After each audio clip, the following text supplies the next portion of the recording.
Green Bay Packer fans, are you happy now? Can we finally stop talking about Matt LaFleur getting fired? Can we finally stop talking about Matt LaFleur losing his play calling duties?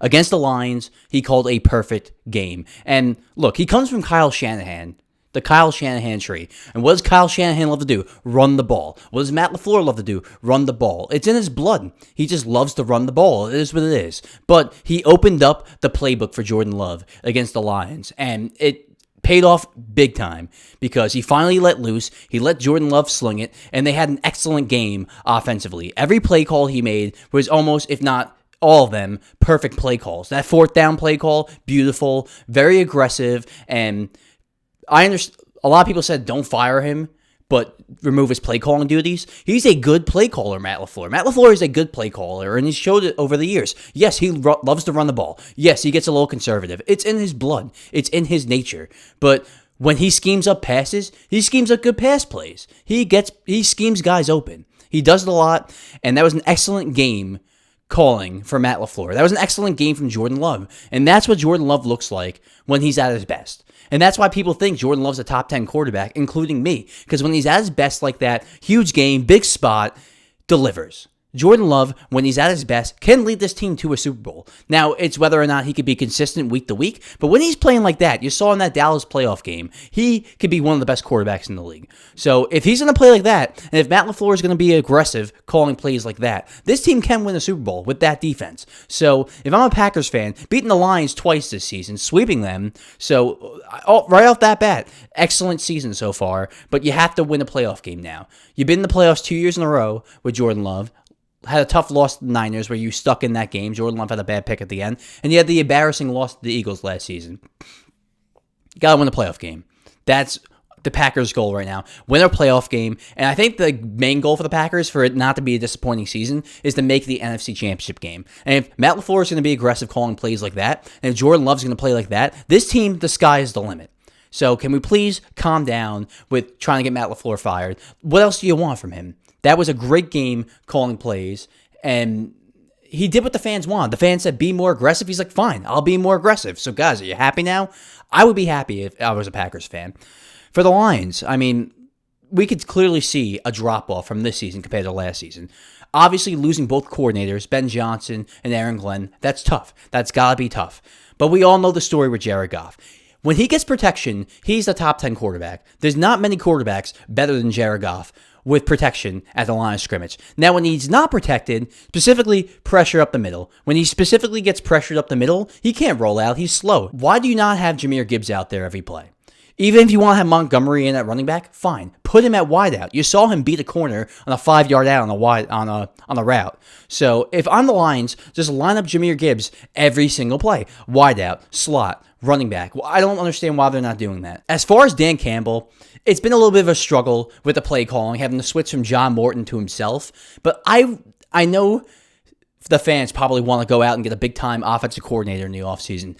If I'm Dan Campbell, I would stick with this and see if I can improve. Because, like I said a couple weeks ago, if he could learn how to be a solid play caller, they don't have to keep recycling coordinators over and over and over again. He could just do it. So you might see a little bit of a struggle this year, a little bit of a drop-off. But if he improves as a play caller towards the end of the season, that might actually be a positive going to next season. Even if you guys have a first-round exit in the playoffs, even if you guys have a disappointing season and don't get back to the NFC Championship game, this could still be a positive moving forward. If Dan Campbell can learn how to be a solid play caller, he has play calling abilities. No, he did in 2021. I obviously know that.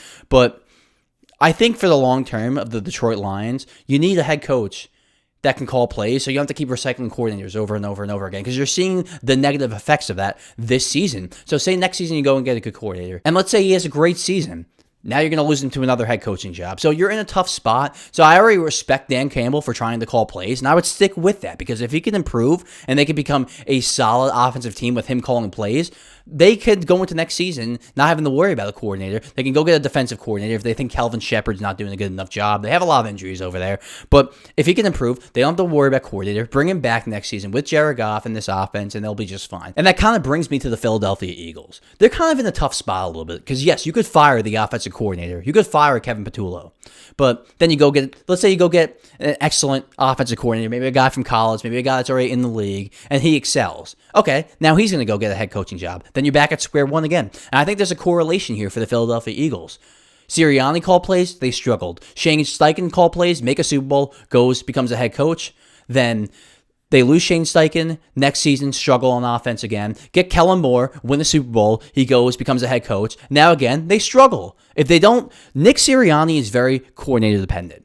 And yes, he's made his resume. He's not going anywhere. I'm not calling for Nick Sirianni to get fired. But at some point, instead of pointing the blame at the coordinators, he needs to point the blame at himself. Because he's an offensive head coach that doesn't call plays. He tried to call plays, failed, gave it to Steichen, made it to the Super Bowl, left, struggled again, bringing Kellen Moore, made it to a Super Bowl, won a Super Bowl, left, now they're struggling again. He's an offensive head coach, and he can't even call his own offense. I like Nick Sirianni. I think, look, his record speaks for himself. He's made 2 Super Bowls, won a Super Bowl, but at some point, it's like, dude, what are you really doing? Because he's great at dealing with the controversy. You got A.J. Brown controversy, stuff going on with Jalen Hurts, and he deals with all of it. He deals with all of it and excels at it. I think he's an excellent leader of men. But if you're an excellent leader of men and you're a CEO, head coach, you have to rely on your coordinators a little bit. So they're in a tough spot because obviously Sirianni's not going anywhere. His record speaks for himself, so he's not going anywhere. But you're kind of in a tough spot because let's say you go get an offensive coordinator next in the offseason. They excel. You have the potential to lose him again.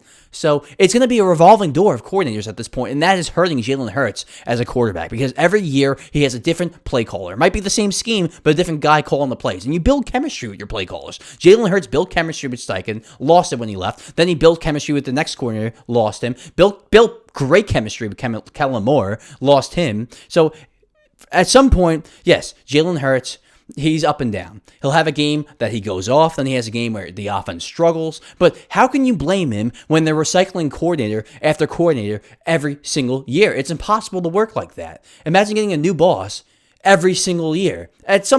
You would think something's wrong with the company. But it's hard to succeed in any aspect of life like that. Work, playing on a recreational softball team, anything. When you're a leader or the guy running the system keeps leaving and a new guy comes in, how do you build any chemistry with that? So I don't even blame Jalen Hurts because he's in a tough spot. You have a new scheme, new system, new coordinator every single year. And at some point, Sirianni can just tell Harry Roseman, yeah, I'm going to fire the OC. Yeah, I'm going to fire the DC. Fangio's been great. But yeah, I'm going to fire this coach, that coach. At some point, it's like, dude, you're the offensive coach and you don't call plays. And when the offense sucks, you want to point the finger at that guy. Then when the offense is great, you want to take the credit. It's just, it's a tough spot to be in because he's clearly a good leader. He's a great leader. He's shown it with all the controversies over the year. Seems like the players respect him a lot. So there's a lot to be said for that. But if you're going to run a team like that, you're going to be very reliant on those coordinators. So they lose Kellen Moore, who's an excellent coordinator. Might not be a great head coach, but an excellent coordinator. And you're seeing the effects of that this season. Something's clearly wrong if you're fumbling tush pushes. I mean, you're at that point right now. Barkley's had a down year. It's just been kind of chaotic a little bit. It's been very chaotic, but I think Sirianni does thrive in that chaos. I think he kind of embraces it, and that's what makes him so great in Philadelphia. They're always in chaos, but when you're so reliant on your coordinators, it puts you in a tough spot. That's why Dan Campbell's in a tough spot right now. You're seeing the Lions regress.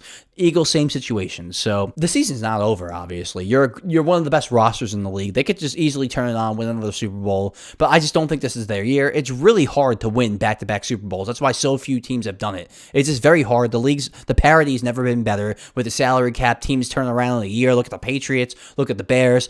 You see a lot of turnaround year after year after year. So it's hard to stay on top for long. That's why what the Chiefs have been doing is so impressive. And to speak of the Chiefs, I think the dynasty is over now, or at least this portion of the dynasty. Losing to Dallas, and honestly, the defense is getting completely gashed. McDuffie doesn't look like the same player. Chris Jones is a little bit older. I mean, this defense is kind of falling apart. And Patrick Mahomes, I just don't think he's been as good the last couple seasons as he was the first couple seasons. And I think a lot of that, I was like, you know what? He's successful in the playoffs. He puts up numbers in the playoffs when he has to. He's just doing what he has to do to win. But there's clear regression the last couple seasons from the first couple seasons. You almost wonder, is he going to get back to that point? I think he will. You just need more players. You need more players on both sides of the ball. Yes, you have a lot of really solid players on offense, but Rashee Rice, he's still coming off that injury. It's going to take him some time to get back, so I'm going to give him the grace there. But, they don't really have a legitimate number two. Worthy's okay, but he's more of a spot player. Hollywood Brown's kind of on the decline at this point. They need more weapons. And Travis Kelce's looked great the last couple of weeks. He really has. He's turning back the clock a little bit. I'll give him credit, but they can't keep up in these high-scoring games. When they play a team like Dallas, they just can't keep up. They can't. And yes, they need a running game. Pacheco doesn't look the same ever since he broke his leg. Kareem Hunt's been a great short yardage back, but they just don't have that explosive running game. And that's also hurting them. So there's multiple factors here. There's just multiple factors, and it's tough when you're drafting at the end of the first round every draft and not at the top. So it just gets tough to keep bringing in new, fresh, young blood on rookie contracts and these young players. It's hard for them. So you might, this year, we thought last year was the year and the year before that they would finally decline a little bit. This is finally the year, but this is almost like a reset, and they can come back next year even stronger. But they need to understand that this group of guys, it's over. It's over with Chris Jones. It's probably over with Kelsey. Let's see, what else do we got? The Chicago Bears. I just can't believe the Chicago Bears are the 1 seed right now. And they just play winning playoff football. They play playoff football, run the ball, timely takeovers on defense, be a tough team, and you're seeing that on the field. Caleb Williams cut his sacks down like tenfold, and a lot of that's, yes, because their offensive line is a lot better, but a lot of it's because he's making smart decisions and getting rid of the ball. Look, he's not perfect. He's not that accurate. He's not a great completion percentage guy, but he's explosive, makes big plays, great athlete, can move, and it's working. It is absolutely working with Ben Johnson. And this is why you go out and you get one of those great young offensive coordinators to become your head coach, like a Sean McVay, Matt LaFleur, Kyle Shanahan, Kevin O'Connell, and now in this case, Ben Johnson. I don't think they're the best team in the NFC. I don't think that they're a contender for the Super Bowl. But I do think that if you play them in the playoffs, you're going to be a little nervous because at any moment they could beat you, because they just play better playoff football. They play better cold weather football than most teams. So I think they're still a year away from being like a legitimate top Super Bowl contender. They've kind of had an easier schedule this season, being a third place, fourth place team last year. Had an easier schedule, but like the Eagles aren't easy. Beat them. The Steelers aren't easy. They beat them. Like the Bears have been very impressive this season. There's nothing else you could say other than Ben Johnson's done an excellent job, and he's definitely bolted himself to being the top candidate for Coach of the Year. I love Kyle Shanahan. Think he's done a great job with all the injuries he's had, but taking Caleb Williams and the shit show of the Bears last season and just completely flipping it 180 to what we've seen now, it's probably the most impressive job in the league this season. One last thing I want to hit on is the Pittsburgh Steelers and Mike Tomlin.